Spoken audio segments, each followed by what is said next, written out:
For 10 long, unwavering years, I poured every ounce of my youth, sincerity, and desperate devotion into loving Jace Johnston. I carved every trivial detail of his life into my heart, tolerated all his indifference, and firmly believed that our long-term companionship would eventually turn into a lifelong marriage. But the cruel reality shattered all my beautiful illusions overnight. I was never a special lover in his eyes, just a plain tasteless cracker. I was boring, unexciting, and only kept around because he had no better option to fill his empty time. We were the most famous childhood sweethearts in our neighborhood. Growing up side by side, we shared every childhood memory, walked through every youthful season together, and everyone around us firmly swore that we would definitely tie the knot and spend our lives together.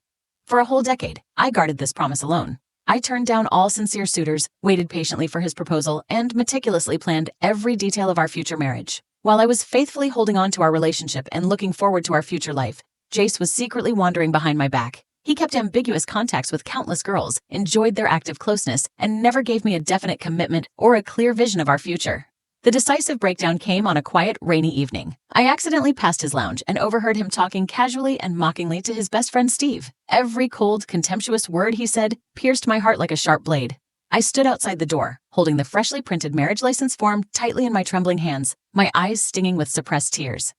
At that moment, all my 10 years of persistent love completely collapsed. I made up my mind to end this ridiculous one-sided love completely and choose to marry someone who could truly see my goodness, cherish my devotion, and love me wholeheartedly. Unfortunately, Jace caught me eavesdropping on his conversation the second I turned to leave.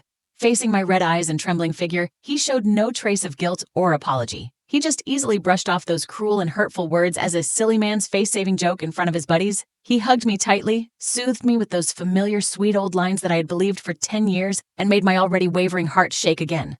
I almost chose to forgive him and continue to indulge his ambiguity, until his private phone suddenly rang out of nowhere in the quiet room. The moment Jace saw the unfamiliar number on the screen, his relaxed expression instantly froze. The tenderness on his face faded completely, replaced by obvious tension and fluster. He didn't dare to answer the call on the car speaker in front of me, but quickly got up and walked to the corner to take the call privately, lowering his voice so that I couldn't hear a single word.